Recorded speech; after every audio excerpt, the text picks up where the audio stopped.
नमस्कार दोस्तों, स्वागत है आपका स्टडी फॉर सिविल सर्विसेज में। फ्री वीडियो के लिए चैनल को तुरंत सब्सक्राइब कर लीजिए और नोटिफिकेशन को जरूर ऑन कर लेना।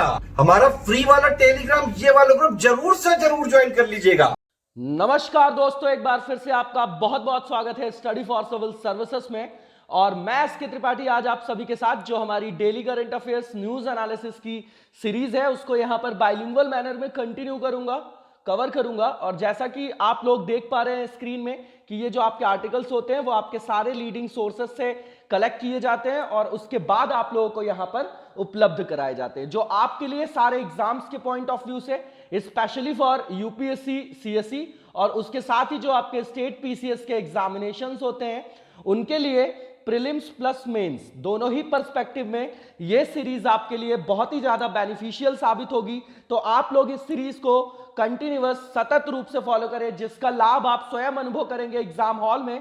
मैं डेली यहां पर आप लोगों को ये एश्योर करता हूं, आश्वस्त करता हूं। और आगे चलने से पहले दोस्तों मैं आप सभी को बता देना चाहता हूं कि स्टडी फॉर सिविल सर्विसेज के पेड कोर्सेज चल रहे हैं, जिनके बारे में डिटेल्स में जानकारी आप इन नंबर्स पे कॉल करके जान सकते हैं और उन्हें ज्वाइन करके आप उनका महत्तम लाभ भी अर्जित कर सकते हैं। साथ ही दोस्तों, अगर अभी तक आपने हमारा फ्री टेलीग्राम चैनल जो कि करंट अफेयर्स से रिलेटेड स्पेसिफिक चैनल है, अगर उसे ज्वाइन नहीं किया आप लोगों ने तो जरूर ज्वाइन कर लें, क्योंकि जो भी इंपॉर्टेंट अपडेट्स होती हैं, नोटिफिकेशंस होती हैं, वो वहां पर आप लोगों को फ्री ऑफ कॉस्ट प्रोवाइड कराई जाती हैं। तो आइए आगे की ओर चलेंगे और आज के फर्स्ट आर्टिकल को देखेंगे हम लोग।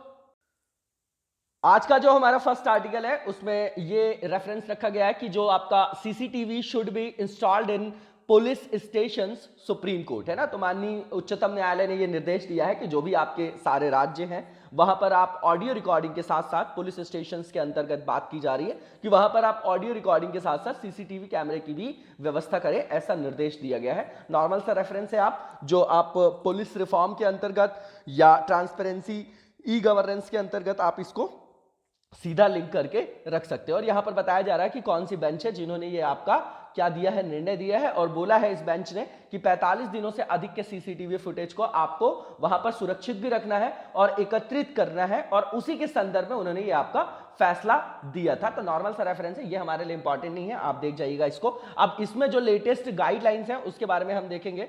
तो यहां पर जो सुप्रीम कोर्ट है उन्होंने बोला है कि जो आपके ऑफिसेज हैं सीबीआई के, एनआईए के, ईडी के, जो आपके इन्फोर्समेंट डायरेक्टरेट है, नारकोटिक्स कंट्रोल ब्यूरो जो आपका डायरेक्टरेट ऑफ रेवेन्यू इंटेलिजेंस है, और जो आपका सीरियस फ्रॉड इन्वेस्टिगेशन ऑफिस है ना, उसमें क्या करना है आपको, सीसीटीवी जो कैमराज है वहां पर आपको इंस्टॉल कराना है विथ ऑडियो रिकॉर्डिंग्स। बिल्कुल नॉर्मल है, रेफरेंस है, ये भी इतना इंपॉर्टेंट नहीं है हमारे लिए। कुछ ही पॉइंट्स जो है इसमें नोट डाउन करके हमको उसको कॉर्नर में रखना है, ठीक है। तो यहां पर जो माननीय हमारी उच्चतम न्यायालय उसने कहा क्या है कि भैया जो भी आपकी ये कैमरास होंगे should be installed at the entry and exit points of the police station, lockup corridor, जो आपका उसका पूरा जो कॉरिडोर है, जो उसका आपका परिसर होगा, उसके अलावा जो लॉबी है, रिसेप्शन एरिया है ना, उसके अलावा जो आपके एसआई और जो आपके इंस्पेक्टर्स के जो आपके रूम होते हैं, उसके अलावा outside the police station, outside the washroom, ये भी हमारे लिए जो है पूरा का पूरा पैराग्राफ है। इसमें इंपॉर्टेंट सिर्फ इतना है कि जो भी आपका पुलिस थाने का जो परिसर होगा वहां पर सीसीटीवी की व्यवस्था की जाए विद रिकॉर्डिंग। कैसी? जो आपकी ऑडियो रिकॉर्डिंग की भी बात कर रहे हैं कि ऑडियो भी जो है वो भी वहां पर रिकॉर्ड किया जा सके, ठीक है ना। तो ये नॉर्मल सा रेफरेंस है। अब यहां पर क्या है कि ये जो सीसीटीवी कैमरास वगैरह होंगे ये ऐसे कैमरा होंगे जिसमें नाइट विजन की भी व्यवस्था होगी। समझ रहे हैं आप कि नाइट विजन की जो आपकी टेक्नोलॉजी है उससे वो आपकी लैस होनी चाहिए, और इसमें ऑडियो के साथ साथ वीडियो फुटेज की व्यवस्था होनी चाहिए। बिल्कुल रेपिटेशन है, ये भी इतना इंपॉर्टेंट नहीं है। और इन रिकॉर्डिंग्स को जो है उन्होंने बोला है अपने पास सुरक्षित रखने के लिए थानों में जो आपके इंस्टॉल किए जाएंगे 18 मंथ्स के लिए, ठीक है ना। इसके बाद जो नेक्स्ट पॉइंट यहां पर रखा गया है कि सुप्रीम कोर्ट ने जो आपका निर्देश दिया है, माननीय उच्चतम न्यायालय ने, उन्होंने बोला है ये कि that an officer should be deputed to oversee the functioning of the system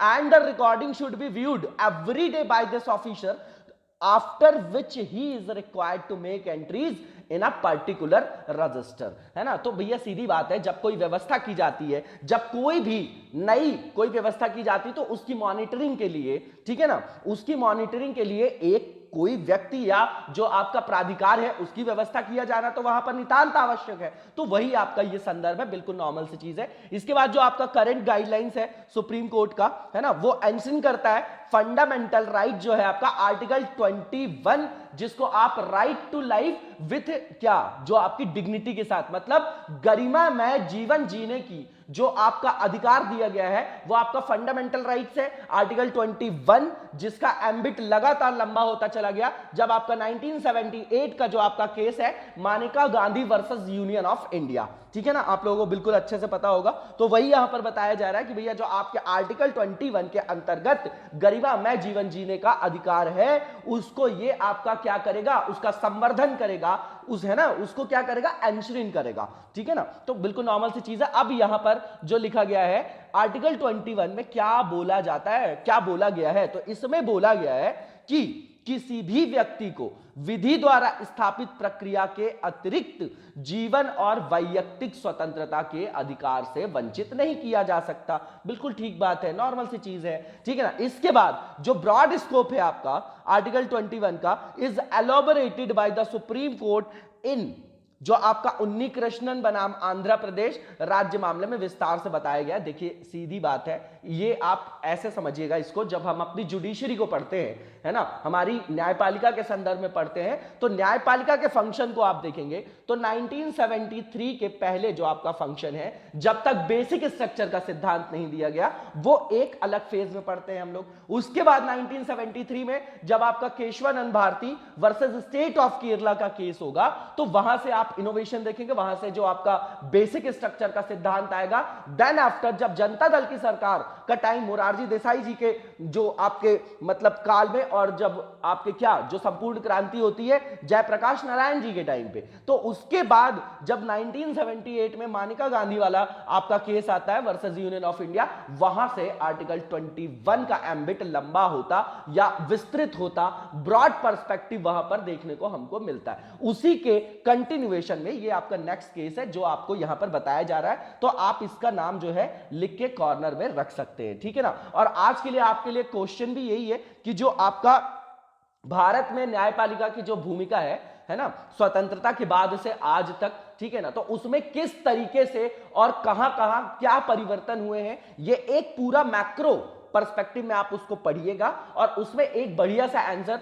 और शब्द सीमा की बिल्कुल टेंशन मत लीजिएगा अभी, ठीक है ना। हमारे पास जिस दिन पूरे फैक्ट्स और कंटेंट्स हो जाते हैं, अपने आप हमारी जब कैपेसिटी बिल्डिंग हो जाती है, तो हम कितने भी शब्दों में उनको लिख सकते हैं। तो ये जो क्वेश्चन है लिखिएगा, इससे आपका जुडिशरी का जो पूरा कंसेप्ट वाला पार्ट है ना, वो कवर हो जाएगा, ठीक है। तो इसके बाद जो नेक्स्ट पॉइंट यहां पर लिखा गया है कि data related to violence in custody. अब समझिएगा कि जो अभी स्टैटिक्स आए हैं आपके, जो डेटा आया है नेशनल क्राइम रिकॉर्ड्स ब्यूरो का, है ना, जिसको आप एनसीआर भी बोलते हैं, तो उसमें बोला गया है कि भैया 2001 से 2018 के बीच, 2001 से 2018 के बीच जो आपकी 1727 डेथ देखी गई है ना, उनमें केवल 26 पुलिस कर्मियों को दोषी ठहराया गया था। आप समझ रहे हैं कि भैया लॉकअप के अंदर या थाने में जो लोगों की मृत्यु हो जाती है, तो उसके संदर्भ में कि वहां पर बहुत ही कम जो पुलिसकर्मी है उनको दोषी ठहराया गया है, तो वहां पर उस चीज को एंश्योर करने के लिए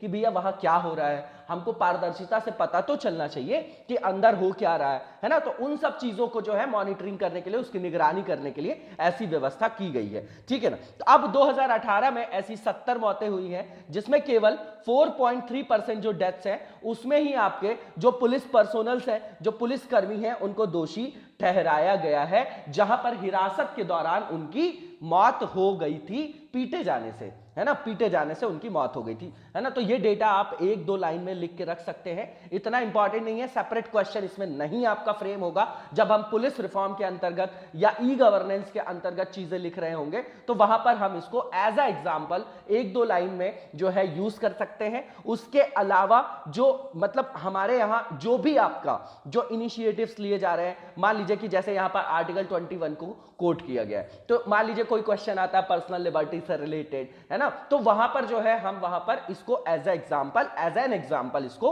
यूज कर सकते हैं। इसके अलावा यहां पर बताया जा रहा है कि in addition to the deaths in custody more than 2000 human right जो आपके ह्यूमन राइट्स मानवाधिकार से संदर्भित जो आपके वायलेशन के जो आपके केसेस होते हैं were also registered against the police between 2000 to 2018 in which only 344 policemen were जो आपके हैं डिक्लेयर्ड कल्प्रिट। तो कहने का मतलब ये कि 2000 से अधिक आपके मानवाधिकार उल्लंघन के मामले दर्ज किए गए हैं। 2000 से 2018 का डेटा ले रहे हैं ये लोग, और उसमें केवल 344 पुलिसकर्मियों को दोषी ठहराया गया है। ठीक है ना। इसके बाद आगे की ओर चलेंगे और यहां पर सीसीटीवी के बारे में बताया जा रहा है। तो एक नॉर्मल सी चीज है, आपको पता है ये आपका, ठीक है ना, कि ये आपका एक तरीके का टेलीविजन सिस्टम होता है ना, in which signals are not broadcast publicly but are use for surveillance and security purpose. यही कीवर्ड है, सर्विलियंस और आपका सिक्योरिटी पर्पस, मतलब क्या, निगरानी करने के लिए और सुरक्षा उद्देश्य जो होते हैं आपके, है ना, सुरक्षा से संदर्भित जो आपके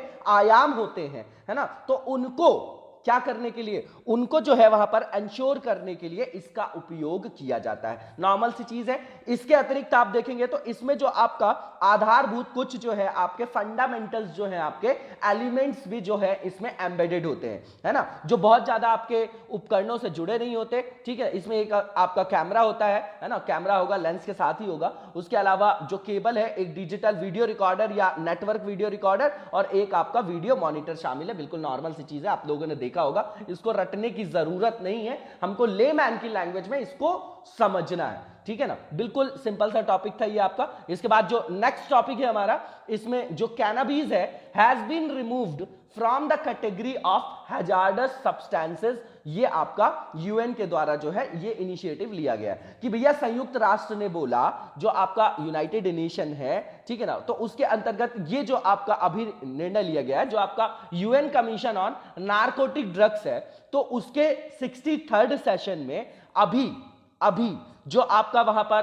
प्रोहिबिटेड नारकोटिक्स है ना, तो उसने क्या किया है, बहुत इंपॉर्टेंट डिसीजन लिया है टू एक्सक्लूड कैनाबीज, मैरिजुएना और hemp from the most hazards form of narcotics. ठीक है ना। तो नॉर्मल सा रेफरेंस है और ये इतना इंपॉर्टेंट यहां पर हमारे लिए टॉपिक नहीं है, सीधी बात है ना। इसको कहीं हम एज ए एग्जांपल यूज कर सकते हैं, इसमें भी सेपरेट क्वेश्चन बनने का पोटेंशियल बिल्कुल भी नहीं है। अब कैनाबीज प्लांट क्या होता है, ठीक है ना, तो कैनाबीज जो है WHO ने, जो हमारा वर्ल्ड हेल्थ ऑर्गेनाइजेशन है, उसने क्या बोला है कि कैनाबीज जो है आपका एक जेनेरिक टर्म है।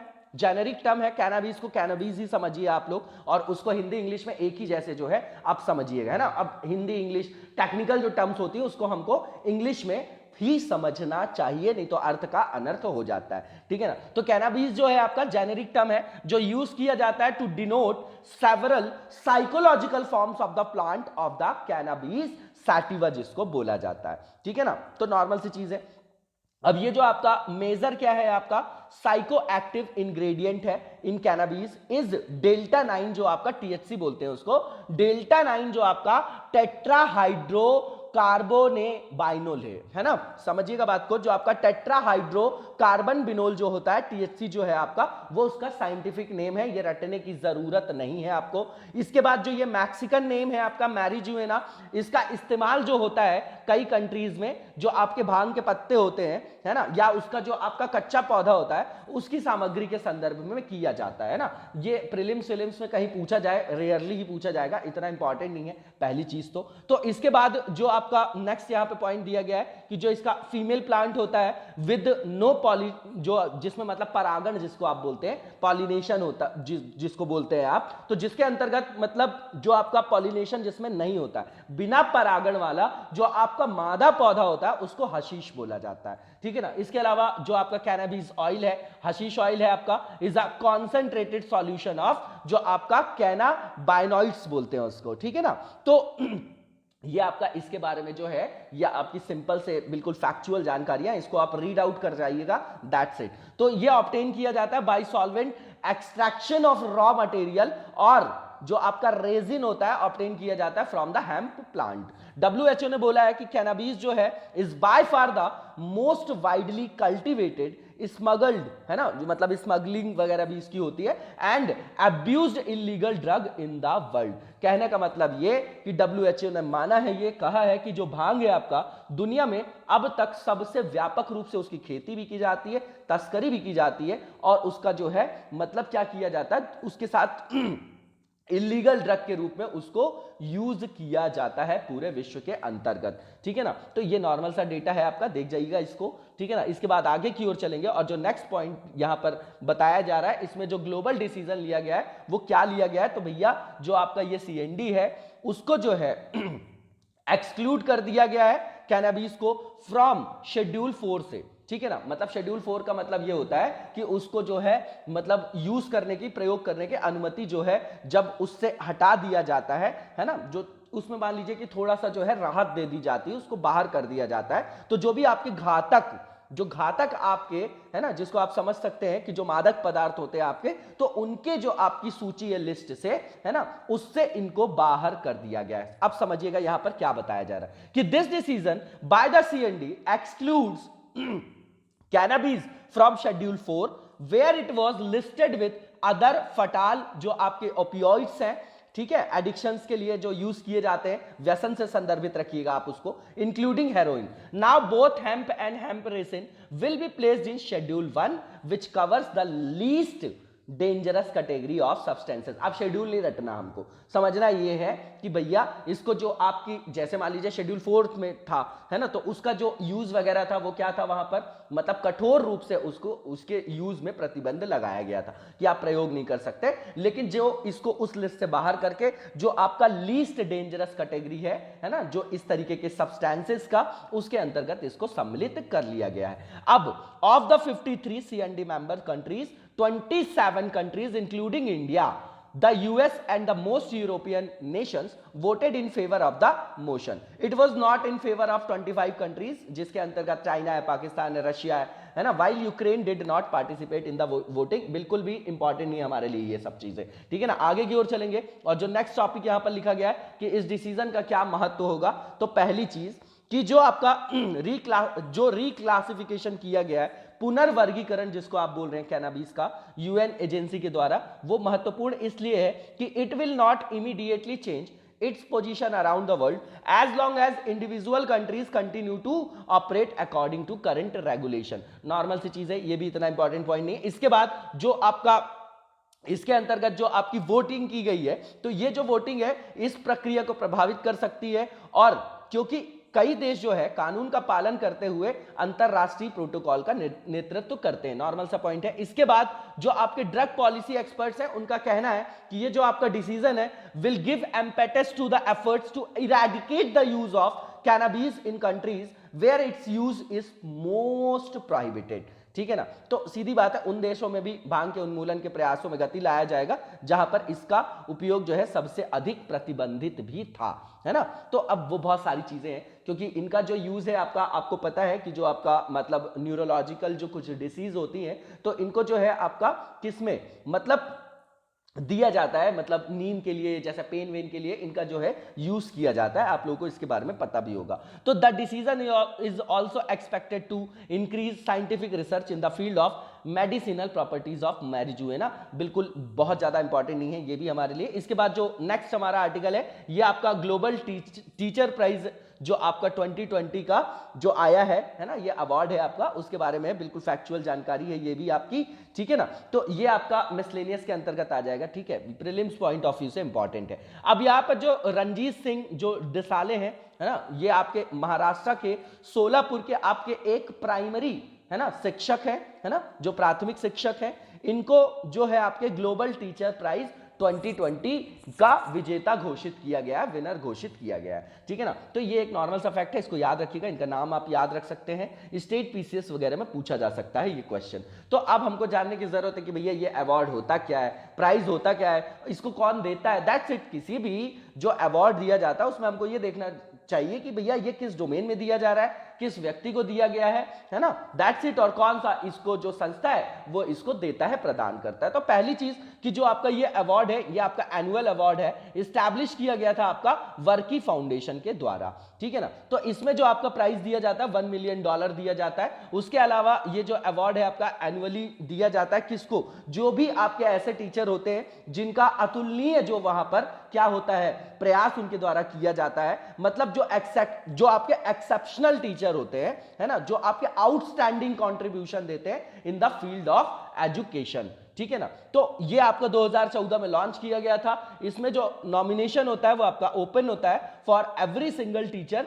वर्ल्ड वाइड, मतलब समझ रहे हैं, वैश्विक स्तर का आपका ये अवार्ड है।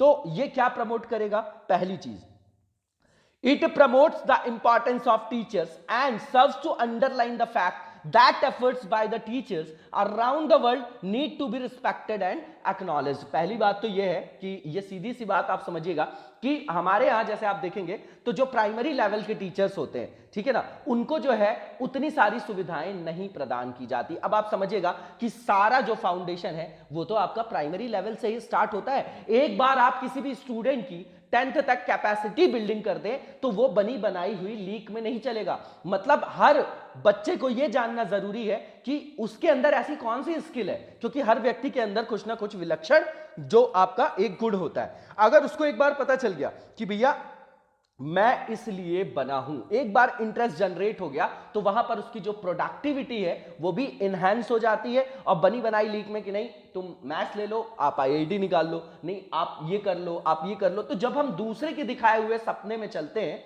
तो हमारी जो वहां पर प्रोडक्टिविटी है, जिसको आप उत्पादकता बोलते हैं, वो उस रेंज की नहीं होती जो होनी चाहिए, है ना। मुझे मतलब लगता है कि आप लोग समझ पा रहे होंगे जो मैं आपको बता रहा हूं।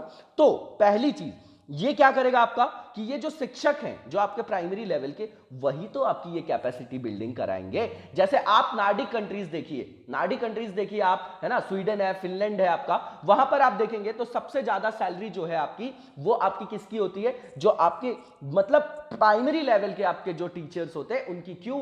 क्योंकि सबसे ज्यादा जो शेप दिया जाता है किसी भी बच्चे के ब्रेन को वो वही फेज होता है ना, समझ रहे हैं। तो वहां पर उनकी सैलरी ज्यादा। हमारे यहाँ क्या है? तो मोटिवेशन भी नहीं है। आप बताइए हम लोगों में से किस व्यक्ति का ऐसा मोटिवेशन है कि नहीं हम प्राइमरी लेवल के टीचर बनेंगे? बताइए जरा, इस बात को आप सोचिएगा ठहर के। बहुत ही अच्छा पॉइंट है ये आपका पूरे एजुकेशनल इंफ्रास्ट्रक्चर को लेके। तो क्या ऐसा अगर अवार्ड दिया जाता है तो टीचर्स को भी तो मोटिवेशन होगा, उनको भी तो मोटिवेशन मिलेगा। तो वो वहां पर अपनी पूरी जो आपकी क्षमता है उसके द्वारा वो वहां पर अपनी क्षमता के द्वारा वहां पर अपने कार्यों को क्या देंगे? मूर्त रूप प्रदान करेंगे, ठीक है ना। तो यहां पर नॉर्मल सी चीजें, इसको देख लीजिएगा। इसके बाद इस वर्ष जो आपका देयर वर 12,000 नॉमिनेशंस हुए थे पूरे वर्ल्ड से, और इसमें हमारे भारतीय जो एक शिक्षक हैं इनको जो आपका अवार्ड मिला, तो ये हमारे लिए गर्व की बात है। इसके बाद जो कंट्रीब्यूशन है रणजीत सिंह दिसाले जी का, वो क्या है? तो पहली चीज इन्होंने कन्वर्ट किया है आपका जो आपका एक बिल्कुल जीर्ण शीर्ण जो आपका स्कूल था उसको इन्होंने एक ऐसे स्कूल के रूप में परिवर्तित कर दिया है जो आपका क्विक रिस्पांस कोड प्रस्तुत करने वाला महाराष्ट्र का पहला स्कूल बना है। महाराष्ट्र पीसीएस के लिए आपका ये बहुत इंपॉर्टेंट है। और दूसरी चीज ये हमारे लिए केस स्टडी है जिसको आप डायरेक्टली कोड कर सकते हैं अपनी आंसर राइटिंग में, अपने ऐसे में, है ना। क्योंकि एजुकेशन जो है हमारे लिए जो है एक हमेशा बहुत ही इंपॉर्टेंट टॉपिक है। क्यों? क्योंकि अभी डिजास्टर जो आपकी देखिए, जो भी आपका चाहे कोई भी आपका आयाम हो ना, डेमोग्राफिक आप डिविडेंड पढ़ते हैं, है ना, तो वो कहीं डेमोग्राफिक जो है डिजास्टर ना हो जाए, हमेशा मैं आपको कोट करता हूं यहां पर। दूसरी चीज है ना, जो आत्मनिर्भर भारत की बात कर रहे हैं या आप स्किल इंडिया की बात कर रहे हैं, है ना, या हमारे यहाँ डोमेस्टिक लेवल पे आपको मैन्युफैक्चरिंग बढ़ानी है, तो भैया इसके लिए कैपेसिटी बिल्डिंग करनी है, तो वो आपकी नींव कहां से पड़ेगी? प्राइमरी लेवल से ही पड़ेगी ना। तो ये जो है आपका एक केस स्टडी के रूप में भी आप इसको अपने पास रख सकते हैं। इनका नाम आप याद रखिएगा, ये हमारे लिए हर पेपर में जो है आपको वहां पर जो है अपना योगदान देगा और आपके लिए उस आयाम में यह आपका इंपॉर्टेंट होगा। इसके बाद आगे की ओर चलेंगे और जो नेक्स्ट यहां पर पॉइंट लिखा गया है कि ये जो आपका क्यूआर कोड है, ये आपका क्या है? एक टाइप का बार कोड होता है। आप लोगों ने देखा होगा क्यूआर कोड है ना, बिल्स वगैरह में भी देखते हैं आप लोग। तो that consist of a matrix of dots, उसमें मैट्रिक्स का आपका डॉट्स होते हैं। It can be scanned using a QR scanner और अ स्मार्टफोन कैमरा। तो बिल्कुल ठीक बात है, उससे जो आपके स्मार्टफोन का कैमरा होता है उससे भी उसको स्कैन वगैरह करके देखा जा सकता है, ठीक है ना। तो इन्होंने जो आपका स्टार्ट किया था, इनका जो एफर्ट है, by translating various textbook into the students mother tongue. आ गई बात, कि प्राइमरी जो आपकी मतलब देखिए हमारे यहां भाषागत विविधता बहुत है भारत देश में, है ना। तो क्या है आपका कि अभी भी 2-3 दिन पहले हम लोगों ने जो आपका एक आर्टिकल कवर किया था उसमें बोला गया था कि किसी भी स्टूडेंट की किसी भी जो आपका स्टूडेंट है उसकी रिटेंशन पावर बढ़ जाती है अगर उनकी मदर टंग में उनको वहां पर एजुकेशन दिया जाता है। मैंने एग्जांपल भी दिया था आपका चाइना का, है ना, मैंडरिन में वहां पर पढ़ाया जाता है और आप देखिए कि वहां पर जो है उनकी स्किल डेवलपमेंट या कैपेसिटी बिल्डिंग देखिए कंपैरेटिव बहुत ही ज्यादा दिखाई देगी, है ना, क्योंकि रिटेंशन हो जाता है। भैया भाषा सिर्फ एक ऐसा माध्यम है जिसके द्वारा हम एक दूसरे से क्या करते हैं, संवाद स्थापित करते हैं, दैट्स इट, ठीक है ना। इंग्लिश हो, हिंदी हो, कुछ भी हो। तो कहने का मतलब कॉन्सेप्ट इंपॉर्टेंट है, भाषा नहीं, है ना। तो जब हमारी मदर टंग होगी तो हमें चीजें जो है ज्यादा ग्रास्प होंगी, तो वहां पर प्रोडक्टिविटी बढ़ जाएंगी। बिल्कुल लेमैन की लैंग्वेज में इस चीज को हमको समझना है। But his actual objective was to embed these, जो आपकी टेक्स्ट बुक है विथ एम्बेडेड है वो आपका these text books with unique QR codes that students could scan and then get quick access to audio, poems, video lectures, stories and assignments. This made the learning process interesting and interactive. अब देखिए मतलब जो आपकी learning process है वो आपकी रुचिकर भी हो जाएगी, इंटरेक्टिव भी हो जाएगी। क्यों? ऑडियो पोएम्स भी हैं उसमें, है ना, क्विक एक्सेस भी है जिससे आप ऑडियो पोएम्स को एक्सेस कर सकते हैं, वीडियो लेक्चर्स को कर सकते हैं, स्टोरीज को कर सकते हो, असाइनमेंट्स को कर सकते हो, है ना। तो एक तरीके का इनोवेशन है। इससे ये जो आपका जो एजुकेशन होगा वो आपका इंटरेस्टिंग भी हो जाएगा, इंटरेक्टिव हो जाएगा and resulted in his school winning the award for being the best school in the district with 100% attendance. तो नॉर्मल सी चीज है, आप देख जाइएगा, एक केस स्टडी है, बढ़िया आर्टिकल है, इसमें से कुछ पॉइंट्स को आप नोट डाउन करके किनारे रख सकते हैं। इसके बाद जो नेक्स्ट पॉइंट लिखा गया है इसका इफेक्ट क्या हुआ, तो 2017 में महाराष्ट्र गवर्नमेंट ने अनाउंस किया था इसका अपना plan to introduce QR coded, जो आपके QR कोड है टेक्स्ट बुक में जो आपके यूज किए जा रहे हैं across the states for all grades. 2018 में जो हमारी MHRD है, human resource related union ministry है ना, तो उन्होंने अनाउंस किया था that QR codes will be embedded in all NCERT text book, ठीक है ना। जो हमारी NCERT टेक्स्ट बुक है उसमें भी इसको जो है क्या करना है, संयुक्त करना है, उसमें सम्मिलित करना है, एम्बेडेड करना है। There are no teenage marriages in the village and girls have 100% attendance at school. बहुत ही अच्छा पॉइंट है आपका, क्योंकि हमेशा हम देखते हैं, अरे आज भी देख लीजिए, हम बोलते हैं ना कि नहीं अब तो मतलब गर्ल्स के साथ जो है वो बहुत अच्छा व्यवहार हो रहा है, धीरे धीरे पार्टिसिपेशन बढ़ रहा है, ठीक है धीरे धीरे बढ़ रहा है, लेकिन आप देखिएगा किसी भी क्लास में रेशो क्या होता है, मतलब गर्ल्स और बॉयज का अभी भी रेशो देखिए, क्या वो सही है, क्या वहां पर जो है अभी भी जो उनकी उपस्थिति है वो पर्याप्त हो चुकी है, या अभी भी हमारे द्वारा कई जो है बहुत प्रयास किए जाने चाहिए, है ना। इस चीज को आप जो है प्रैक्टिकली अपनी लाइफ में जो है अनुभव कर सकते हैं, ठीक है ना। तो इसका जो यहां पर क्या हुआ प्रभाव पड़ा कि भैया जब वहां के भी जो लोग हैं अपने जो बच्चियों को जब वहां पर स्कूल भेजने लगे तो जो उनकी जो चाइल्ड मैरिज या जो टीनेज मैरिजेस होती थी वो कम हो गई, है ना। बहुत ही बढ़िया इनिशिएटिव है इसका। ऐसा ही मैं बोलता हूं ना, एजुकेशन जो है आपकी अवेयरनेस के लिए, जब हमारे पास अवेयरनेस आ जाती है ना, तो हम जो है इस तरीके की जो सामाजिक कुरीतियां हैं उनके खिलाफ स्टैंड ले पाते हैं। उसके अलावा यहां पर जो उनकी 100% अटेंडेंस भी देखी गई लड़कियों की, तो ये जो है आपका बहुत ही अच्छा आपका क्या है पॉइंट है, इसको नोट डाउन करके किनारे रख सकते हैं कि इस तरीके की इनिशिएटिव लेने से इस तरीके की जो है आपकी उत्पादकता वहां पर देखी गई है। इसके बाद आगे की ओर चलेंगे और जो नेक्स्ट टॉपिक है हमारा एनवायरमेंट से रिलेटेड है आपका great barrier reef and climate change, है ना। तो आप तो पहली चीज जो है आपका जो आप कोरल रीफ्स वगैरह पढ़ते होंगे उसके अंतर्गत जब आप क्लासिफिकेशन, तो बैरियर रीफ होता है, फ्रिंजिंग रीफ होता है, पैची रीफ होता है। बताइएगा जरा कितने टाइप के रीफ्स होते हैं और कैसे बनते हैं आपके, ये क्लासिफिकेशन बताइएगा, और इनके लिए क्या आपका क्या होता है फेवरेबल कंडीशंस होती हैं, ठीक है, और किस तरीके से जो कोरल ब्लीचिंग हो रही है वो हो रही है और ग्लोबल वार्मिंग वहां पर किस तरीके से इंपैक्ट कर रहा है। ये हमारे लिए इंपॉर्टेंट टॉपिक है ना, कोरल रीफ्स वाला। तो एनवायरमेंट का टॉपिक है, जीएस पेपर 3 से डायरेक्टली आपका लिंक होगा। अभी आपकी लेटेस्ट रिपोर्ट आई है जिसमें IUCN ने बोला है कि जो आपका ग्रेट बैरियर रीफ है is in a very critical condition and this condition में वर्जन मतलब वो जो है और आपका वर्स होती जाएगी condition due to climate change in the future. बिल्कुल नॉर्मल सी चीज है। आप एक चीज समझ लीजिए कि जो आपका कोरल रीफ्स वगैरह होते हैं इनके जीवित रहने के लिए बहुत ही ज्यादा बैलेंस जो आपकी एटमॉस्फेरिक या क्लाइमेटिक कंडीशंस होती वो होनी चाहिए। अगर उसमें जरा सा भी इंबैलेंस देखा जाता है तो वो जो है वहां पर कोरल ब्लीचिंग वगैरह या उनकी जो है आपकी सीधे सीधे जो है उनकी मृत्यु वहां पर हो जाती है। ठीक है ना, जूज़ैंथेले और ये सब पढ़ा होगा आपने, सिम्बायोटिक रिलेशन कई बार मैंने रिपीट भी किया है। ठीक है ना, तो ये आप देख जाइएगा। अब इसमें की पॉइंट्स देखेंगे हम। अब यहां पर जो आपकी चिंताएं बताई जा रही है, जो कॉन्सर्न बताई जा रही है, वो क्या बताई जा रही है कि भैया ये जो आपका आयुषी है ना उसने क्या बोला है, हाईलाइट किया है कि जो रीफ है आपका वो फेस कर रहा है उसका third major coral bleaching in 5 years during the summer of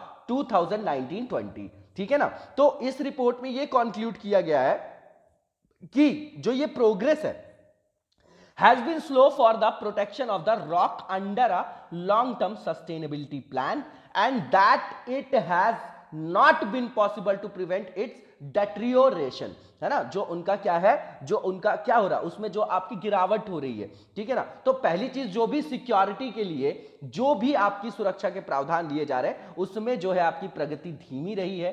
तो इसके अंतर्गत जो भी इसमें जो इसकी स्थिति खराब हो रही है ना, तो उसको वापस से जो है रिस्टोर करना जो है वो उस रेशो में संभव नहीं हो पाया है, इसलिए ये स्थिति बिगड़ती जा रही है। बिल्कुल नॉर्मल सा पॉइंट है, इतना इंपॉर्टेंट नहीं है आपके लिए। अब नेक्स्ट जो है आपका ग्रेट बैरियर रीफ होता क्या है। अगर आपको कोरल रीफ के बारे में पता है तो आप इस क्वेश्चन को नॉर्मली डील कर सकते हैं। हमारे लिए यहां दो ही चीजें जानने की जरूरत है, कोरल ब्लीचिंग क्या होती है, जब आपको इसके जीवित रहने की बैलेंस कंडीशन पता होगी, है ना, और क्लाइमेट चेंज से आप उसको रिलेट करेंगे, और जो सिम्बायोटिक रिलेशन होता है, ठीक है ना, उसको पिगमेंट प्रोवाइड कराता है, एक उसको शेल्टर प्रोवाइड कराता है और एक उसको खाना प्रोवाइड कराता है। यही चीज है, दो चीजें हैं आपकी, है ना। तो ये सब चीजें जो है आप आंसर में लिख के आज दिखाइएगा। तो जो ये आपका ग्रेट बैरियर रीफ है वो आपका पैरेलल है, कहां पर है, ऑस्ट्रेलिया में है, ये आपको पता ही होगा। नॉर्थ ईस्टर्न जो आपका कोस्ट है क्वींसलैंड का, वहां पर ये आपका लोकेटेड है। ज्योग्राफिकल लोकेशन बता रहे हैं ये आपकी, जो आपकी क्या है, भौगोलिक अवस्थिति के बारे में यहां पर बताया जा रहा है। Is the largest coral wall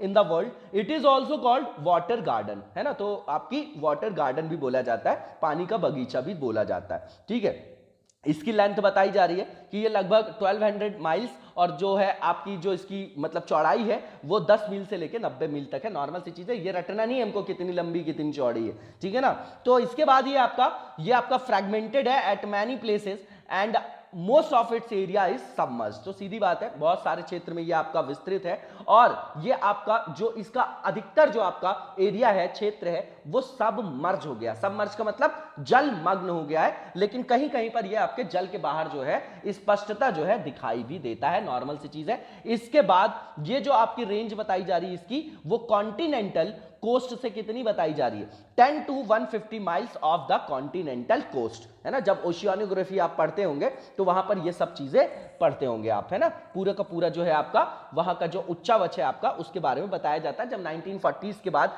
जो आपका क्या है, जब सबमरीन वाली जब आपकी थ्योरी आती है, आर्थर होम्स की थ्योरी पढ़ी होगी आप लोगों ने 1928 वाली, तो उसी से कनेक्ट करिएगा। तो वो जो आपका ओशियानोग्राफी में जो आपके उच्चावच है, उसी के संदर्भ में ये बताया जा रहा है कि वो जो आपका महाद्वीपीय तट है उससे उसकी दूरी जो है आपकी 10 से लेकर 150 मील तक है।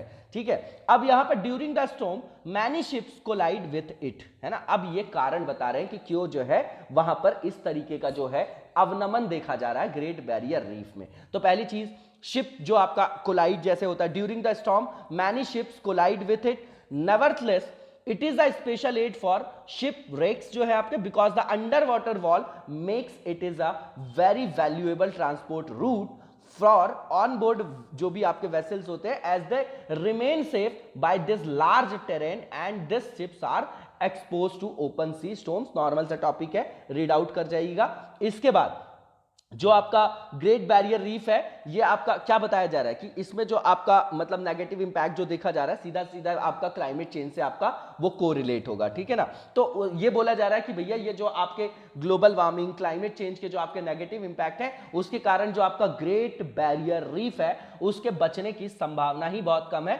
और ऐसा यहां पर जो है अनुमान लगाया जा रहा है, अभी आपका ये एजम्पशन है कि 2050 तक ये आपका जो रीफ है वो पूरी तरीके से नष्ट हो जाएगा, है ना। ये पॉइंट इंपॉर्टेंट है। अब IUCN के बारे में बता रहे हैं, ये हमेशा के लिए हमारे लिए इंपॉर्टेंट है प्रीलिम्स पॉइंट ऑफ व्यू से, ठीक है ना। तो आपका इंटरनेशनल ऑर्गेनाइजेशन है, ये डेडिकेटेड है। क्यों डेडिकेटेड होगा, नाम से ही समझ में आ रहा है आपको, international union for conservation of nature. तो क्या करेगा ये, आपका कंजर्वेशन ऑफ नेचुरल रिसोर्सेज से संदर्भित आपकी एक संस्था है, अंतरराष्ट्रीय स्तर पर कार्यरत है ये ऑर्गेनाइजेशन जो है आपका, ठीक है ना। इसके जो घोषित लक्ष्य होते हैं वो विश्व के जो आपके सबसे विकट पर्यावरण और विकास से संदर्भित जो आपकी चुनौतियां हैं उनका जो आपका प्रैक्टिकल सॉल्यूशन क्या हो सकता है, व्यावहारिक समाधान क्या हो सकता है ना, तो वो खोजने में ये आपकी हेल्प करता है। पूरे वर्ल्ड वाइड ये आपका क्या है, इसका जो है कार्य देखा जाता है, ठीक है ना। इसको जो आपका स्थापना वर्ष है इसका 1948 है। इसका जो हेडक्वार्टर है आपका ये स्विट्जरलैंड में लोकेटेड है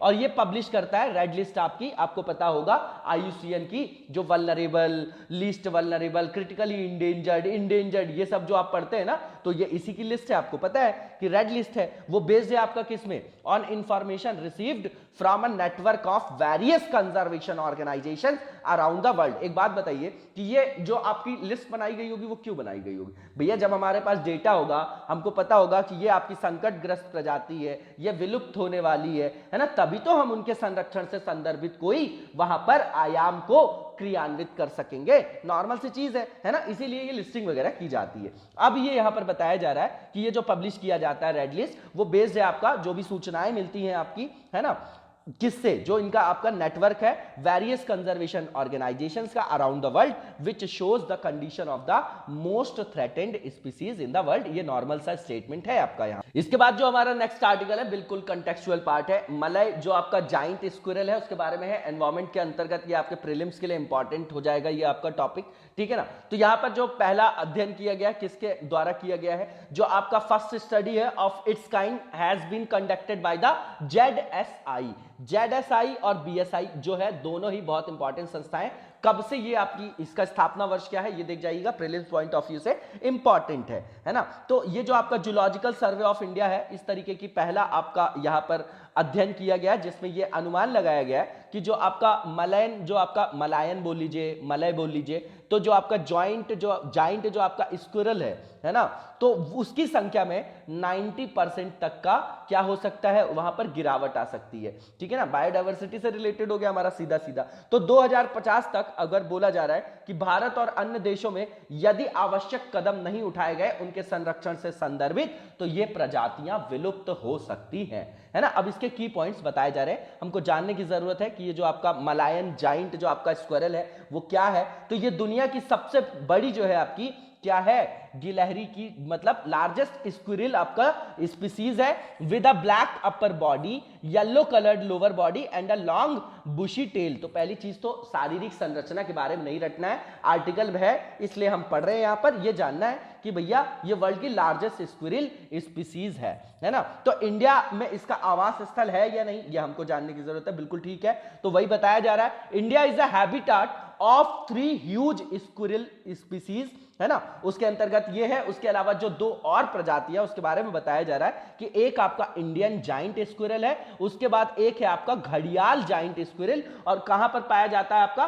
तो पेनिनसुलर इंडिया में इसकी जो है उपस्थिति देखी जाती है। तो unlike the nocturnal flying squirrel, ये जो आपकी मलय स्क्विरल है ये एक्टिव होती है ड्यूरिंग द डे। नॉक्टर्नल का मतलब ये होता है कि जो रात में एक्टिव होते हैं, जैसे कुछ लोग बोलते हैं ना कि भैया रात में पढ़ने में ज्यादा अच्छा लगता है, तो वो नॉक्टर्नल प्राणी होते हैं, और जिनकी जो मतलब एक्टिविटी दिन में देखी जाती है उनको क्या बोला जाता है कि वो डे में एक्टिव है ना, और जो रात में एक्टिव है उनको नॉक्टर्नल बोला जाता है। तो नॉर्मल सी चीज है ये आपकी, ठीक है ना। But it is a herbivorous, ये याद रखने की चीज है कि ये आपकी हर्बीवोरस है, शाकाहारी है, लाइक द जो आपका आर्बोरियल एंड फ्लाइंग स्क्विरल होती है। तो उसी की तरह ये आपकी क्या है, आपकी शाकाहारी होती है, ये याद रखिएगा। इसके बाद इसके हैबिटाट के बारे में बता रहे हैं, तो ये कहां पाया जाता है, तो जो भी आपके एवरग्रीन और सेमी एवरग्रीन फॉरेस्ट होते हैं, प्लेन्स होते हैं, at altitude 50 metre to 1500 metre above sea level, ये याद रखने की चीज है। इसको हम नोट डाउन करके किनारे रख सकते हैं, 2-4 पॉइंट से ज्यादा इसके नोट्स नहीं होने चाहिए, है ना। इसके बाद ग्लोबली जो है ये कहां कहां पर जो है इसकी उपस्थिति देखी जाती है, तो ये आपका साउथ चाइना वाला एरिया है, जो आपका southern China, Thailand, Laos, Vietnam, Burma, Malay peninsula, Sumatra and Java, ठीक है ना। तो आप देख लेंगे तो इस एरिया में आपको जो है ये समझ में आ जाएगा। इसके बाद मैप में देख भी जाइएगा। इन इंडिया की बात कर रहे हैं, इंडिया के कंटेक्स्ट में बता रहे हैं कि ये जो आपकी स्क्विरल्स है ये पाई जाती है, कहां पाई जाती है, नॉर्थ ईस्ट में। उसके अलावा वेस्ट बंगाल, सिक्किम, असम, मतलब नॉर्थ ईस्ट वाले पार्ट में, अरुणाचल प्रदेश, मेघालय, और जो आपका सम पार्ट है आपका नागालैंड में, है ना। तो नॉर्थ ईस्ट है मेनली, ये याद रखिएगा। अब इसका महत्व क्या है, तो सबसे पहली चीज ये जो आपकी प्रजाति है ये हेल्थ इंडिकेटर स्पीसीज है। किसकी? फॉरेस्ट की। मतलब जो आपके जंगल होते हैं, जो वन होते हैं, उनके स्वास्थ्य की संकेतक आपकी क्या है? प्रजाति। तो इंपॉर्टेंट हो गई हमारे लिए ये पॉइंट, बहुत इंपॉर्टेंट है, इसको किनारे रखिएगा। अच्छा, कमेंट बॉक्स में बताइएगा इंडिकेटर स्पीसीज क्या होती है आपकी, ठीक है ना। तो ये जो आपकी इंडिकेटर स्पीसीज होती है वो प्रोवाइड करती है information about the overall state of the ecosystem and other species inhabiting the ecosystem. तो बिल्कुल नॉर्मल सी चीज है कि ये यहां पर बता ही दिया गया है कि भैया पारिस्थितिकी जो तंत्र है आपकी, उसकी समग्र स्थिति और जो उसमें निवास करने वाली अन्य प्रजातियां, उनके बारे में जानकारियां ये प्रदान करती है, क्योंकि संकेतक प्रजाति का मतलब ही यही होता है, ठीक है ना। तो इसके बाद जो है आपका रिस्क बताया जा रहा है इसमें। तो ये जो स्टडी की जा रही है इसमें बताया गया कि जो आपका मलायन, जो आपकी जाइंट स्क्विरल है और जो उसका आवास है वो आपका थ्रेटेंड हो रहा है। किस लिए हो रहा है? तो पहली चीज तो जो आपका डिफॉरेस्टेशन है, इसके ये आपका सबसे पहला रीजन है। दूसरा, फ्रैगमेंटेशन ऑफ फॉरेस्ट। तीसरा, crop cultivation and over harvest of crops. Illegal trade in wild life and poaching activities for consumption. एक बात बताइए, ये तो नॉर्मल से पॉइंट है, इनको रटने की जरूरत है क्या हमको? हाँ, बिल्कुल नॉर्मल से पॉइंट है, इसको देख जाइएगा। इसके बाद shifting cultivation in many areas. अब नॉर्थ ईस्ट की बात कर रहे हैं, है ना, तो वहां पर ये भी अपना जो है वहां पर अब क्या देगा? योगदान देगा, उसमें ऋणात्मक प्रभाव डालेगा, जो आपकी झूम कृषि होती है, ठीक है ना। नॉर्थ ईस्ट की बात कर रहे हैं, वो भी कंट्रीब्यूट कर रहा है इसके डिस्ट्रक्शन ऑफ इट्स हैबिटाट। अब आप देखेंगे जब किसी भी प्रजाति को यूपीएससी में जैसे क्वेश्चन फ्रेम किया जाता है तो वहां पर 2-4 स्टेटमेंट बनाए जाते हैं, है ना। तो ये सब जो है आप बिल्कुल, वैसे भी सेंस ऑफ ह्यूमर का वो क्वेश्चन होता है, उसमें रटने की जरूरत नहीं होती है, ठीक है ना। तो इसको आप ध्यान रखिएगा। इसके अलावा यहां पर बताया जा रहा है कि जो आपका पॉपुलेशन है मलय, जो आपकी जाइंट स्क्विरल है इंडिया में, वो आपकी लिमिटेड है टू ओनली साउथ सिक्किम, जो आपका दक्षिण, जो आपका सिक्किम का पार्ट है। जब आप नॉर्थ ईस्ट देखेंगे ना, तो नॉर्थ ईस्ट में जो आपका सदर्न सिक्किम वाला पार्ट है उसकी बात कर रहे हैं, और north Bengal by the year 2050 due to habitat loss. तो बोला जा रहा है कि भैया इनकी जो आपकी उपस्थिति है, जो इनकी जनसंख्या है, वो 2050 तक सीमित हो जाएगी। कहां? केवल दक्षिणी सिक्किम और उत्तरी बंगाल तक सीमित हो सकती है, ये एजम्पशन बताया जा रहा है, ठीक है ना। इसके बाद आगे की ओर चलेंगे, और जो नेक्स्ट यहाँ पे पॉइंट लिखा गया है, इसमें बताया गया है कि भारत में अभी जो स्क्विरल की बात कर रहे हैं, ओरिजिनल एरिया, इसके अंतर्गत बोल रहे हैं 43.38 जो आपका ज्योग्राफिकल एरिया है, ओरिजिनल एरिया है, वो आपका किससे संदर्भित है? स्क्विरल से, है ना। इंडिया में जो आपका अभी फेवरेबल है, and is expected that bye the year 2050 only 2.94% of the favorable area will be left for its habitat, है ना। तो कहने का मतलब अभी जो 43-44% जो हिस्सा है वो इनके हैबिटाट के लिए, उनके रहने के लिए अनुकूल है, लेकिन ऐसा अजम्पशन है कि 2050 तक ये जो आपका परसेंटेज है केवल 3%, मतलब 2.94% तक जो है आपका सीमित रह जाएगा, ठीक है ना। नॉर्मल सी चीज है, देख जाइएगा। इसके बाद जो नेक्स्ट टॉपिक है हमारा, ये इंपॉर्टेंट है हमारे लिए, ये आपका क्लाइमेट चेंज, ग्लोबल वार्मिंग, उससे रिलेटेड आपकी अभी एक रिपोर्ट आई है, प्रोविजनल रिपोर्ट है, जो ग्लोबल क्लाइमेट स्टेटस के बारे में बता रहा है। तो ये आपका पेपर 3 एनवायरमेंट से डायरेक्टली कोरिलेट होगा, और इसको हम बहुत जगह जो है यूज कर पाएंगे। ये मोस्ट इंपॉर्टेंट टॉपिक है आपका आज का। तो ये जो प्रोविजनल रिपोर्ट रिलीज की गई है उसमें बताया गया है, जो आपका WMD है, जो आपका वर्ल्ड मीटेरोलॉजिकल जो आपका ऑर्गेनाइजेशन है, उसने बोला है कि that the global temperature is expected to be warmest in history with an increase 1.2 degree, जो आपका क्या है ना, 1.2 डिग्री की यहां पर क्या देखी गई है, जो आपका प्री इंडस्ट्रियल लेवल से, जो हम मतलब एक बेस ईयर लेते हैं ना जैसे, तो वो बेस एरा लिया है हमने, तो उसके संदर्भ में बताया जा रहा है कि भैया 1.2 डिग्री सेल्सियस जो है पूर्व औद्योगिक स्तर से इतिहास में सबसे गर्म होने की उम्मीद है 2020 में, ठीक है ना। नॉर्मल सी चीज है। अब इसके की पॉइंट्स देखेंगे हम यहां पर। तो ये जो आपकी प्रोविजनल रिपोर्ट है ना, और जो आपकी फाइनल रिपोर्ट है वो पब्लिश की जाएगी आपकी कब? मार्च 2021 में, है ना, कि ये आपकी केवल क्या है, प्रोविजनल रिपोर्ट है, जो फाइनल रिपोर्ट आएगी 2021 में आ जाएगी। तो उसमें जो भी आपका ग्लोबल वार्मिंग है, जो क्लाइमेट चेंज है, तो उससे रिलेटेड जो भी आपके इंपैक्ट पड़े हैं, जो उसकी गंभीरता है, उसको जांचने के लिए हमको एक डेटा मिलेगा, है ना। तो उसी के संदर्भ में ये जो है आपकी क्या प्रकाशन वगैरह किया जाता है, नॉर्मल सा पॉइंट है। अब ये जो आपका अनंतिम रिपोर्ट है उसमें क्या बताया जा रहा है, तो बोला जा रहा है जो आपका ग्लोबल एवरेज सरफेस टेम्परेचर है ना, वो देखिए जो जनवरी से अक्टूबर 2020 के बीच बता रहे हैं कि 1.2 डिग्री सेल्सियस हाइयर है than the pre industrial level 1850 से 1900, है ना। कुछ इंपॉर्टेंट आपके, अगर अभी आप कोई मेंस का एग्जाम दे रहे हैं जैसे यूपीएससी का है, तो वहां पर इसको आप कोट कर सकते हैं, ठीक है ना। कोई भी आपका टॉपिक आए पॉल्यूशन से related, global warming, climate change, तो वहां पर हम इसको यूज कर सकते हैं। Scientist have express the possibility that this differences, जो आपका ये अंतराल है इन टेम्परेचर में टेम्परेरी, है ना, टेम्परेरीली एक्सीड्स 1.5 डिग्री सेल्सियस, जो आपका है बाय द ईयर 2024, है ना। नॉर्मल सी चीज है ना, इसको देख जाइएगा बिल्कुल, कि जो पॉइंट्स है इसमें फैक्चुअल चीजें हैं, वही हमको यहां पर नोट डाउन करके कॉर्नर करना है। इसमें बताया जा रहा है, इसमें क्या बताया जा रहा है, इस रिपोर्ट में बोला गया कि जो आपकी ओशियन हीट कंटेंट है 2019 का, वो आपका हाईएस्ट एवर है अभी तक, है ना, जो रिकॉर्ड किया गया है डेटा सेट में गोइंग बैक टू 1960, है ना। तो 1960 से जो आपका कंपेयर करके बता रहे हैं आपका कि भैया ये आपका क्या है यहां पर, मतलब जो ओशियन हीट कंटेंट है वो आपका हाईएस्ट है, ठीक है ना।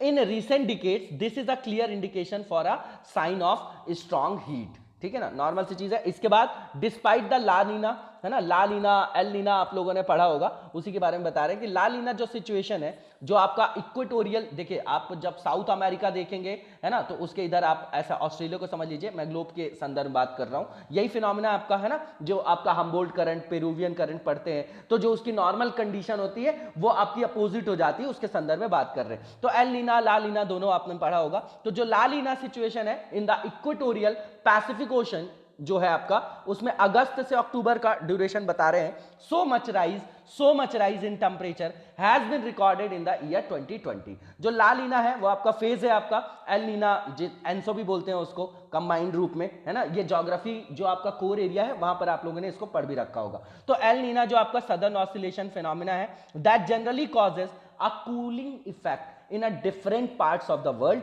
And causes sea surface temperature to rise, जो आपका मच हायर, मतलब जो सी सरफेस टेम्परेचर है, समुद्री सतह का जो तापमान है, उसमें क्या होता है, बहुत अधिक वृद्धि देखी जाती है ना। तो नॉर्मल सी चीज है, इस पॉइंट को आप अपने पास रख सकते हैं, किनारे रख सकते हैं, इंपॉर्टेंट है।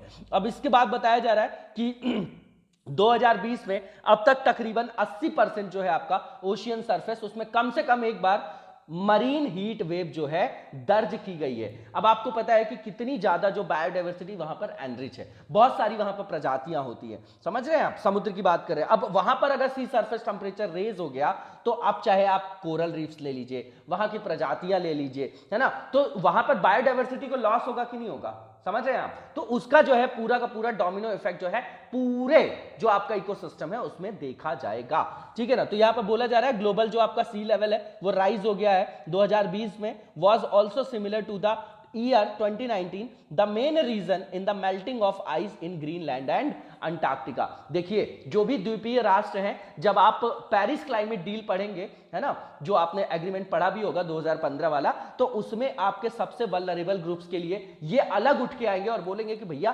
क्लाइमेट चेंज से सबसे ज्यादा तो हमारे ऊपर प्रभाव पड़ रहा है, हमारा तो पूरा क्षेत्र ही जलमग्न हो जाएगा, तुम्हारा तो अस्तित्व ही खत्म हो जाएगा, तो हमारे बारे में तो सोचो, आप लोग तो वहीं परेशान हो, डेवलप कंट्रीज, डेवलपिंग कंट्रीज, हाँ, क्योंकि डेवलप कंट्रीज अपने कॉन्ट्रीब्यूशन से भागने की कोशिश कर रहे हैं। वहां ट्रंप जो है बाहर निकलने की कोशिश कर रहे थे कि नहीं हम तो जो है ये पेरिस क्लाइमेट डील से बाहर हो रहे हैं, है ना, वो चाइना को कोट कर रहा है, चाइना उसको कोट कर रहा है। तो भैया जब तक सम्मिलित रूप से वैश्विक जो आपकी सारी जो शक्तियां हैं, वैश्विक जो सारे समुदाय देश हैं, जब सम्मिलित रूप से अगर वहां एफर्ट नहीं डालेंगे, तो जैसे अभी आप कोरोना देख रहे हैं ना, है ना, तो इस तरीके की बहुत सारी समस्याएं देख लेंगे, क्योंकि ये भी एक तरीके का पॉल्यूशन से ही रिलेटेड है। पॉल्यूशन की सिंपल डेफिनेशन जो है वो क्या है कि किसी भी चीज का जो उपभोग है, अगर उसकी धारण क्षमता कैरिंग कैपेसिटी से ज्यादा किया जाता है तो वो पॉल्यूट हो जाती है ना। ये आपका लेमैन की लैंग्वेज है, उसके बाद चाहे आप कोई भी पॉल्यूशन पढ़ लीजिए, ठीक है ना। तो यहां पर जो नॉर्मल सी चीज बताई जा रही है कि ये जो आपका क्यों यहां पर जो है ग्लोबल सी लेवल राइज हो रहा है, तो भैया आपका टेम्परेचर बढ़ेगा तो जो भी आपकी ग्रीनलैंड और अंटार्कटिका में जो आपका मेल्टिंग ऑफ आइस है वो आपका मेन रीजन इसमें बताया गया है। ये पॉइंट हमारे लिए इंपॉर्टेंट है। अब रीजन क्या है इसका, तो सीधी बात है कि जो भी आपके साइंटिफिक एविडेंसेस हैं वो सजेस्ट करते हैं कि जो आपका राइज हो रहा है ना, जो constant global temperature is a direct result of global warming which is the effect of GHG जो आपके ग्रीन हाउस गैसेज है ना, उनके एमिशन से रिलेटेड है। Changes in land use pattern and urbanisation, ये पॉइंट जो है यही कीवर्ड है, इसको आप किनारे नोट डाउन करके रखिएगा। इसके बाद 2019 के बारे में बता रहे हैं कि रिकॉर्ड एमिशन वहां पर देखा गया था। Following the record emission of green house gases in 2019 there was some reduction in greenhouse gases emission due to the lockdown due to the corona pandemic in the year 2020। देखिए कि lockdown जब हुआ तो अगर उसके कुछ नुकसान है तो कुछ फायदा भी हुआ होगा। क्यों? क्योंकि जो रोड में गाड़ियां चल रही थी, ट्रांसपोर्टेशन, जब लॉकडाउन हुआ चीजें बंद हो गई, लोगों ने ट्रैवल करना बंद किया, तो जो भी आपकी ग्रीन हाउस गैसेज है, जो वेहिकुलर जो आपका एमिशन होता है या जो इंडस्ट्रीज आपकी शटडाउन हुई, तो उसके कारण जो आपका पॉल्यूशन होता है, जो ग्रीन हाउस गैसेज का एमिशन देखा जाता है, उसमें कुछ कमी तो आई होगी, लेकिन उसके कारण भी बहुत ज्यादा फर्क नहीं देखा गया है। अब इफेक्ट्स क्या है ग्लोबल वार्मिंग के, नॉर्मल से चीजें, ये सारे पॉइंट्स आपको पता होंगे। पहली चीज ग्लोबल वार्मिंग होगी आपकी तो रैपिड राइज देखा जाएगा टेम्परेचर में, नॉर्मल सा पॉइंट है। इंक्रीज इन सी लेवल, उसके बाद water crisis, melting glacier from the mountain, जो आपका क्रायोस्फीयर वाले जोन है उसकी बात कर रहे हैं। उसके बाद पॉपुलेशन ट्रांसफर भी होता है, बिल्कुल सही बात है। जब वहां पर फेवरेबल क्लाइमेटिक कंडीशंस नहीं होगी मानव जीवन से संदर्भित, तो वहां पर से उनका क्या देखा जाएगा, जनसंख्या का वहां से स्थानांतरण भी देखा जाएगा। उसके अलावा damage to the agricultural sector, तो बिल्कुल ठीक बात है भैया, ग्लोबल वार्मिंग के कारण मानसून कभी जो है जल्दी आएगा, इंडिया के पर्सपेक्टिव में लीजिए, कभी लेट आएगा। तो वैसे भी हमारे यहां 60% जो अभी आपकी एग्रीकल्चर है, वो जो आपके सिंचाई के लिए जो पानी की उपलब्धता है मानसून पे डिपेंडेंट है ना। तो जैसे ही मानसून में जो इरेगुलरिटी देखी जाएगी तो सीधा का सीधा वो किससे रिलेट होगा, एग्रीकल्चरल सेक्टर से होगा, और वो आपका सीधा सीधा किसानों से संदर्भित होगा ग्लोबल वार्मिंग से, तो वो आपका वहां से कनेक्ट हो रहा है। इन पॉइंट्स को आप यहां पर देख जाइएगा। इसके बाद आगे की ओर चलेंगे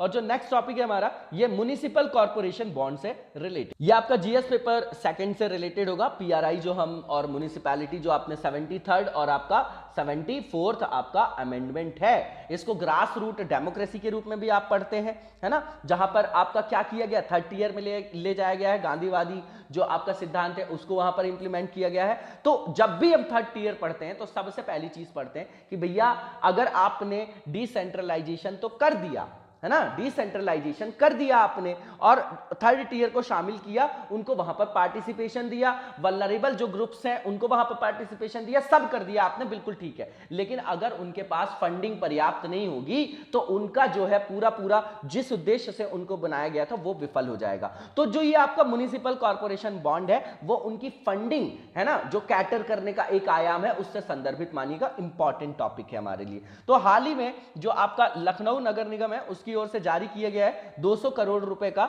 जो आपका क्या नगर निगम बॉन्ड्स को बीएसई में सूचीबद्ध किया गया है ना। बीएसई के अंदर जो है इसको स्टॉक एक्सचेंज के अंदर जो आपका बॉम्बे स्टॉक एक्सचेंज है उसमें लिस्टेड किया गया है ना। ये रेफरेंस है, ये नहीं याद करना हमको। हाँ, यूपी स्पेसिफिक जो आपका एग्जाम होगा वहां के लिए आपका फैक्ट इंपॉर्टेंट है। तो की पॉइंट्स बताया जा रहा है, इसमें बताया जा रहा है कि लखनऊ जो है आपका वो आपका 9th नंबर का ऐसा शहर बन गया है भारत के अंतर्गत जो आपका, और नॉर्थ इंडिया में आपका फर्स्ट है, उत्तर भारत में प्रथम है। टू डू सो ऐसा आपका करने वाला जो है प्रथम जो आपका क्या बन गया, आपका लखनऊ ऐसा पहला आपका क्या बन गया, उत्तर भारत का ऐसा शहर, और भारत का 9वां बन गया है। और इसे जो है आपका जो ministry of housing and urban affairs है तो उसके अंतर्गत जो अमृत मिशन है उसके अंतर्गत इसको प्रमोट किया गया है। और ये बॉन्ड जारी होने से क्या होगा, लखनऊ जो आपका नगर निगम है उसको अपने जो भी उसका इंटरेस्ट के अंतर्गत जो उसको भार है, ब्याज भार है, उसमें सब्सिडी देने के लिए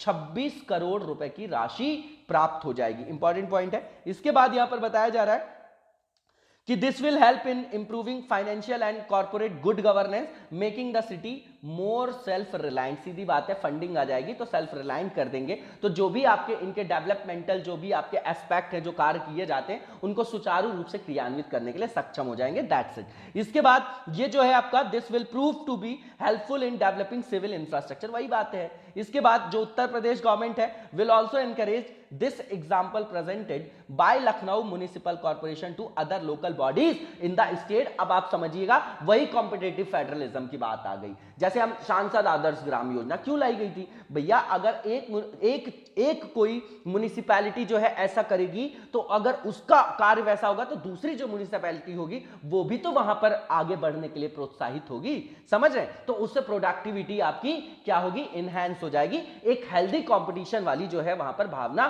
क्या होगी, वहां पर प्रसारित होगी। इसके बाद जो नगर निगम बॉन्ड है उसके बारे में बताया जा रहा है। बॉन्ड वैसे ही समझिएगा जो नॉर्मल बॉन्ड होते हैं ना, ये आपकी फंडिंग वंडिंग कैटर करने के लिए जारी किए जाते हैं। अब जो म्युनिसिपल बॉन्ड होते हैं वो इशू किए जाते हैं अर्बन लोकल बॉडीज के द्वारा, है ना, नाम से ही समझ में आ रहा है आपको, जब इनको आपकी फंडिंग की जरूरत होती है, ठीक है ना। तो the need of money is met to continue the development work in the city by issuing bonds in this way. Municipal corporation raise money and spend it on work such as infrastructure development of the city. अब बताइए इतने paragraph में चीज तो वही है ना जो अपन ने एक लाइन में बात कर ली, दैट्स इट।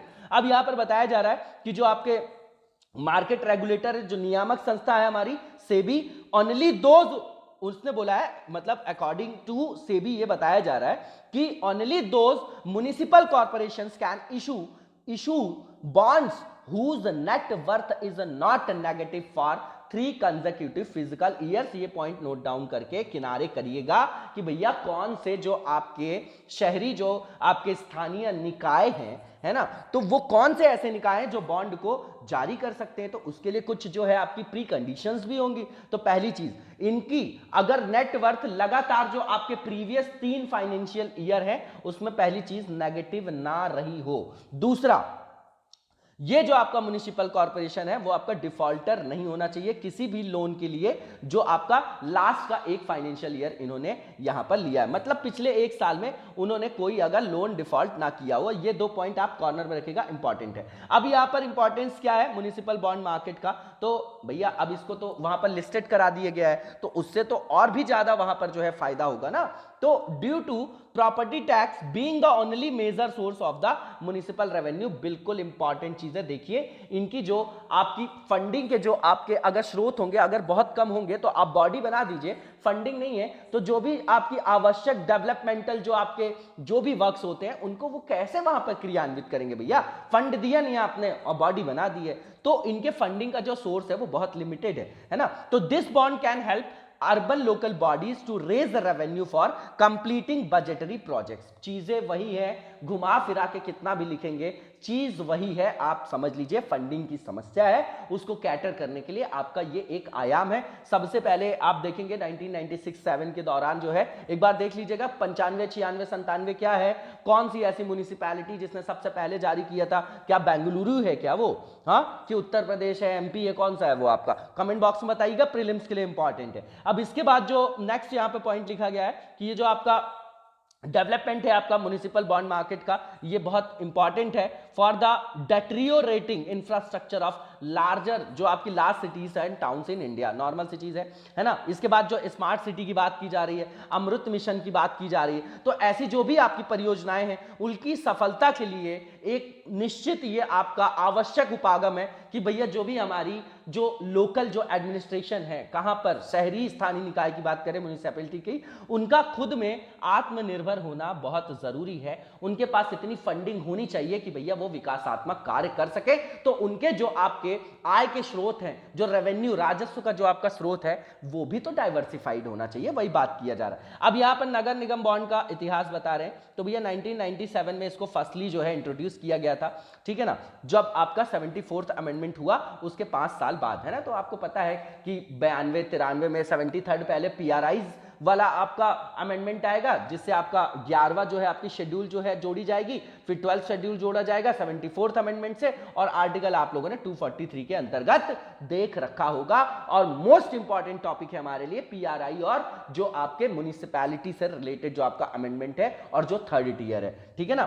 तो इसके बाद यहां पर बताया जा रहा है कि जब ये अमेंडमेंट हुआ तो फोकस किया गया इसमें डिसेंट्रलाइजेशन के लिए, providing autonomy to urban local bodies. ठीक है, तो मार्च 2015 में सेबी ने इशू किया था डिटेल गाइडलाइंस, जो आपकी इसी से संदर्भित थी कि किस तरीके से म्युनिसिपल बॉन्ड्स को इशू किया जाएगा, लिस्ट किया जाएगा, और क्लैरिफाई किया था उनके रेगुलेटरी स्टेटस का। नॉर्मल सी चीज है, ये रटने की जरूरत नहीं है, क्योंकि जो भी आपका इस तरीके का प्रावधान होगा उसकी नियामक संस्था ही हमारी सेबी है, तो वही तो निकालेगी दिशा निर्देश। इसके बाद 2017 में पुणे जो आपकी म्युनिसिपल कॉर्पोरेशन थी उसने रेज किया था 200 करोड़ रुपए through municipal bond to finance its 24/7 water supply project at 7.59% interest, है ना। तो इसको आप रख सकते हैं, इंदौर के संदर्भ में भी न्यूज में था आपका, वो भी आप रख सकते हैं। तो इस तरीके के कुछ एग्जांपल्स हमको रखना चाहिए अपने पास। इसके बाद जो हमारा नेक्स्ट फेज है ये आपका रिलेटेड है, एमसीक्यू से रिलेटेड है। तो जो पहला स्टेटमेंट यहां पर फ्रेम किया गया है कि C32 LH2 टैंक जो है उसके बारे में कौन सा स्टेटमेंट यहां पर ट्रू है।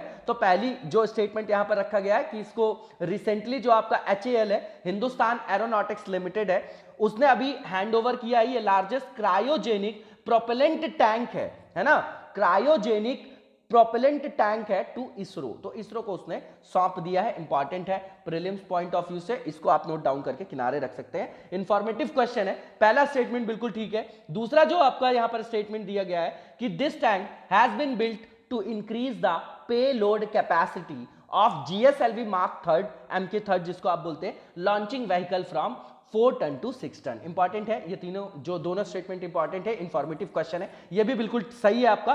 तीसरा ये कि जो आपका प्रणोदक टैंक है आपका, ये प्रोपेलेंट जो टैंक है will be helpful towards the development of N efficient and cost effective launch vehicle. तो जितने आपके ये तीनों के तीनों स्टेटमेंट दिए गए हैं बिल्कुल इंफॉर्मेटिव है और तीनों के तीनों स्टेटमेंट आपके ट्रू है। इसका आंसर आपका ऑल ऑफ द अबव हो जाएगा जो कि डी में दिया गया है। इसके बाद नेक्स्ट क्वेश्चन देखेंगे हम लोग, और जो नेक्स्ट क्वेश्चन है हमारा, इसे पूछा जा रहा है कि कौन से स्टेटमेंट्स आपके ट्रू हैं, उनको आपको रिकॉग्नाइज करना है जो आपके रिलेटेड है to ranking of top 10 police stations of India, है ना। तो पहला जो स्टेटमेंट है यहां पर कि ministry of home affairs has released the list of top 10 police station in India for the year 2020। तो कौन करेगा भैया, यही मंत्रालय संदर्भित हो तो उसे ने निकाला है। पहला स्टेटमेंट आपका बिल्कुल ठीक है। इसके बाद जो आपका सेकंड स्टेटमेंट है कि this ranking was awarded to the top 10 police stations out of 16,671 police station in the country through data analysis, direct observation and public feedback. बिल्कुल ठीक है दूसरा स्टेटमेंट भी।